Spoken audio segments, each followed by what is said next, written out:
Et si le pouvoir suivait ses propres règles, des règles intemporelles et, disons-le, souvent impitoyables.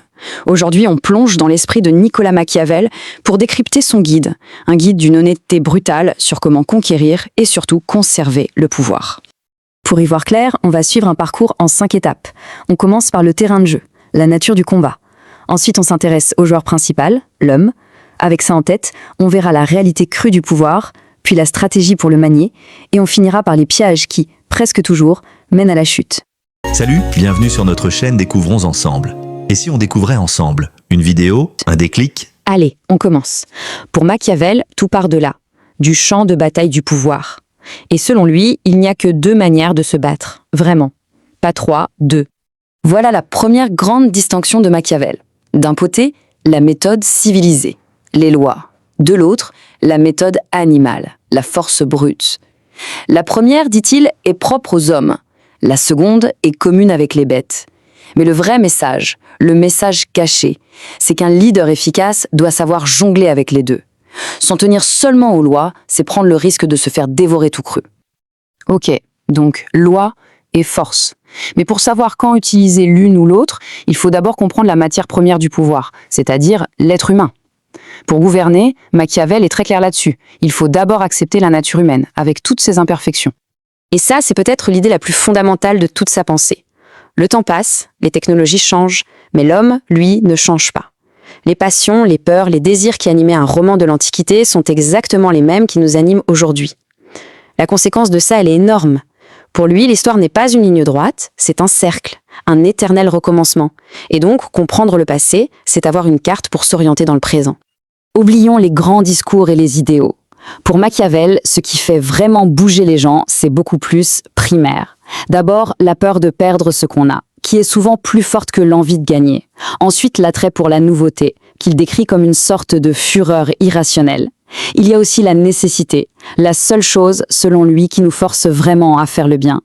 Et le pire, c'est qu'on est si facilement aveuglé par le besoin du moment qu'un bon manipulateur trouvera toujours une oreille attentive. C'est sur ce sol mouvant qu'un dirigeant doit bâtir son pouvoir.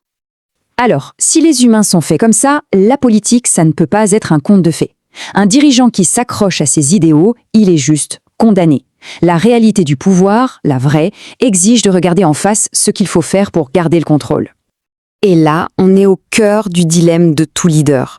Vouloir gouverner en suivant un idéal de comment les choses devraient être, c'est le chemin le plus rapide vers l'échec.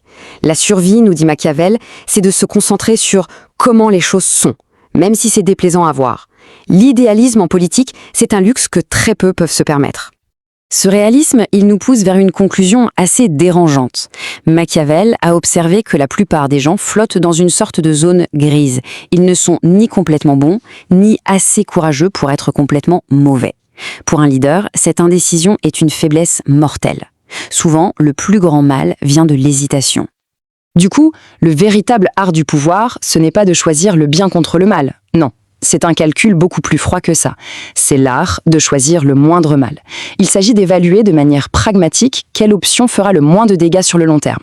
La morale personnelle passe au second plan, derrière la survie de l'État. Bon, d'accord. Mais alors, comment on fait? Comment on navigue dans ce monde complexe, rempli d'êtres imparfaits, où le moindre mal est souvent le seul choix possible? Eh bien, Machiavel nous propose un véritable manuel de stratégie. Les règles sont très claires, et elles tournent toutes autour d'une idée. La maîtrise. Maîtrise de l'information. Cache tes intentions.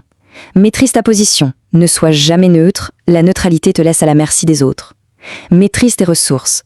La volonté peut déclencher une guerre, mais seuls les moyens peuvent la gagner. Et surtout, maîtrise tes alliances. Ne fais jamais confiance à des mercenaires. Leur loyauté est à vendre.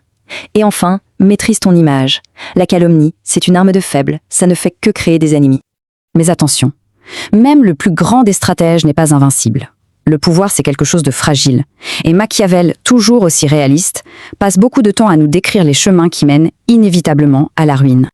Et voici l'un des pièges les plus cruels et ironiques du pouvoir. Le cycle est presque une fatalité. Étape 1, on aide un allié à grimper. Étape 2, en faisant ça, on le rend puissant. Étape 3, très vite il n'a plus besoin de nous. Et enfin, étape 4, notre propre création devient la cause de notre chute. C'est une leçon assez amère sur l'ambition et l'ingratitude en politique. Et on arrive à la toute dernière leçon. Une leçon qui change complètement la perspective. Le projecteur n'est plus sur le dirigeant, mais sur le peuple. Au fond, la plus grande force d'un tyran, ce n'est pas son armée, ni sa cruauté. C'est l'inertie des peuples. Machiavel nous laisse avec cette pensée provocatrice, le pouvoir ne réside peut-être pas tant dans la main qui le tient, que dans le consentement, même passif, de ceux qui le subissent.